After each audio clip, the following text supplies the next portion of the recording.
I do want to bring in Robert Sanders, a national security lecturer from the University of New Haven and retired U.S. Navy JAG Corps captain who joins us now. Robert, thank you so much for taking the time to speak with us today. I'm glad to be with you. So I do want to start with the airstrikes. President Biden ordering those airstrikes in response. What does this mean about the United States reaction and participation possibly into the Israel-Hamas war? Well, our participation in the Israel-Hamas war is going to continue as it is, which is as a supplier of intelligence and weapons and other materials of war. Not troops, not weapons actually targeting facilities or Hamas fighters. We're not going to do that. However, what it does mean is that the president and the Secretary of Defense have a like mind where American troops are endangered in the field, Iraq, in this case, there will be a response. And to quote the Secretary of Defense, it will be a necessary and proportionate response.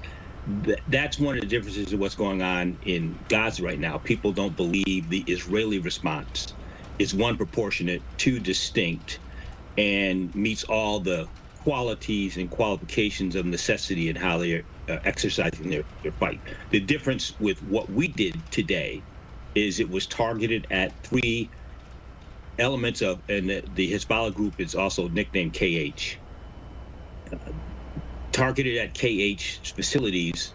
KH is a Iranian-supported entity, and our attempt was to, as the secretary said, to disrupt and degrade their capabilities to continue to threaten and attack American forces in the region.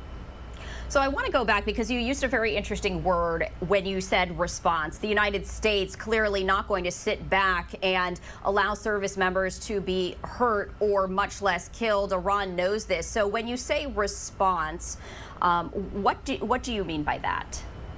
So there's a very old legal case, international law, and involved the United States and Britain, and it happened after the War of 1812, when Americans who wanted to foment revolution in Canada were attacking Canadians. The case is called the Caroline case. And the United States was notified by England, Great Britain, of these rebels attacking them. 200 American rebels sitting on a place called, of all things, Navy Island in the Great Lakes. And the United States said, we'll take a look at it and we'll see what we can do. Well, we sent one U.S. attorney up there. That one U.S. attorney was met by 200 angry Americans pointing muskets at him, and he went home. And we didn't do anything. So as a result, the Brits, along with Canadian Mounted Police and volunteers and a bunch of other folks, came across to Navy Island and destroyed the means of supply, the SS Caroline, that those people on Navy Island were using to foment revolution in Canada. That caused an angry response to my fellow upstate New Yorkers who can't make this up, imitate life. One of the individuals was a black man killed by a police officer. You can't make this stuff up. And they wanted to go into Canada and take revenge. Well, there was an interesting meeting. The meeting happened between the British representative and the Daniel Webster of our dictionaries, who was then the Secretary of State, and they came up with a doctrine. And that doctrine was the common law doctrine of self-defense. And if you can't do it, then we have the authority to go do it for ourselves. But we'll ask you to do it first, and if you then still don't do it, we'll do it. And I call this the land of un. You're either unwilling or unable to respond to control the threat to me that emanates from your territory. That now moves forward and gets written in what we now see as Article 51 of the UN Charter, which is the Self-Defense Charter. Chapter, excuse me. And we, the United States, we used that when we responded to the 9/11 attacks. The Israelis are using that, although many believe in a not proportionate and distinct or completely necessary way against Hamas. And the Ukrainians are using it right now in their defense of themselves from Russia. So this self-defense doctrine is live, exists, it's active, and it's legal. So Israel's actions are legal. Our actions are legal.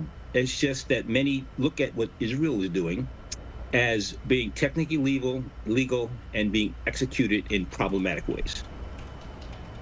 So, of course, you were speaking that all of this is legal, but I want to also ask you, because we've been hearing about more players. We've been hearing about Lebanon. We've been hearing about Syria, Iran, Iraq. I'm curious to know your perspective when it comes to response and it comes to responding to attacks and defense. What does all of this mean on a global scale?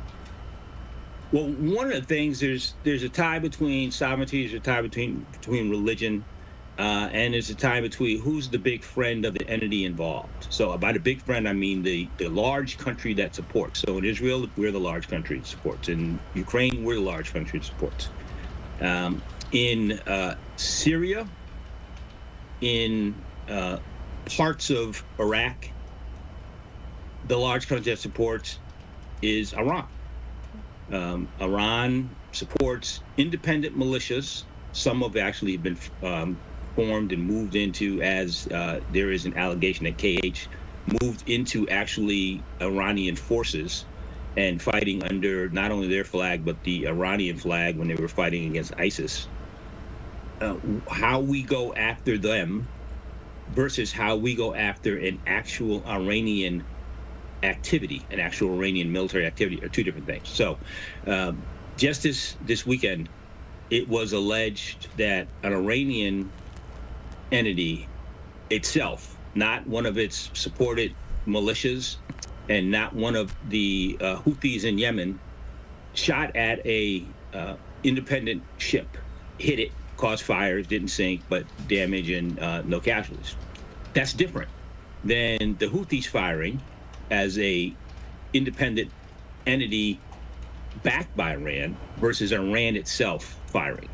So we've responded to the Houthis directly and attacked their facilities. We've responded to KH in Iraq, and we've started to other Iranian-backed militias in Syria directly. U.S. forces attacking them directly. The difference between attacking them directly and attacking the Iranian entity that attacked that ship is a nation versus nation strike. And you were talking about the Iranian entities. I'm curious, Iran obviously really knowing what they're doing when they are supporting the rebels and supporting these types of attacks. When you see it from that vantage point, do you feel like Iran is or possibly could enter this war? Iran's in this war. all these people are surrogates of Iran. They operate with Iranian weapons, money, and support. They could not exist and do what they do without Iranian support. So Iran is in this fight. They've always been in this fight.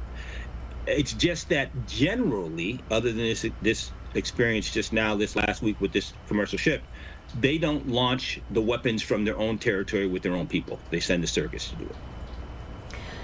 Such interesting perspective, and obviously this has ripple effects across the world. This is not just isolated to the Middle East and that region. Robert, before we let you go, is there anything else that you would like to shed light on? Well, I want to compliment the Secretary and the President for taking their action today to defend U.S. troops around the world. As a retired naval officer, I always want to see us step forward and take the initiative to defend our folks. I wish peace and blessings on the individuals who were hurt and safe full recovery. And I want the Secretary and the President to continue to warn those who may want to cause us harm that there's a response that we will do. And we will do it legally. We'll do it with distinction, proportionality, and we will look at the necessity of the fight, but we'll bring them to fight if that's what's required. Robert Sanders with the University of New Haven, thank you so much for taking the time to speak with us today. You're welcome. Have a good day.